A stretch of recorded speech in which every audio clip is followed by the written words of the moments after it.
Christian, Tresser, footwear designer. I started off in footwear design at Reebok from 1990, 91, 92 to about 95. And when I started there, I was hired in as a footwear designer for running. I was actually a soccer player trying to become had dreams to be a professional soccer player, but I was also an artist. And while I was in art school, I was also working at my dad's auto body shop. We were working on this guy's car. Through this conversation, he says, well, I have a footwear design consulting company and I design shoes, but I can't draw. I can design, I have ideas, but I can't draw my ideas very well. Can you do that? I said, yeah. And then that's how I got in contact with Reebok. It was a great time. I loved it. Probably one of my favorite times in the industry. It was just such a cool time. We had a great factory to work with, and it just seemed like it just was like a small family that we all had fun just kind of doing this thing we all loved doing, which was creating great product.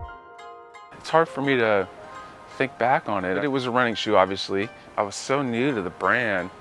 I felt like everybody at that point was doing stuff that was very stylistically almost curvy and flowy, and I kind of went in an opposite direction. I used my ruler and drew a lot of straight lines and even diamond patterns. I kind of went against the grain, to be honest, I think. And if you look at that shoe, it doesn't look like any other shoe from Reebok in that period. The other thing I was looking at was the vamp and the tongue. And I was trying to make a connection between graphically the vamp and the tongue, weirdly playing with connecting pieces that normally wouldn't be connected visually.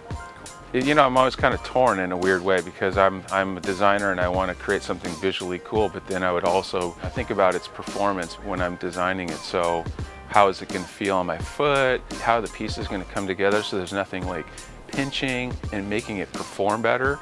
So yeah, I always try to do both. I did the colorways, but I don't know if it came from a color palette or not. I think just coming up with something really visual, very strong and striking.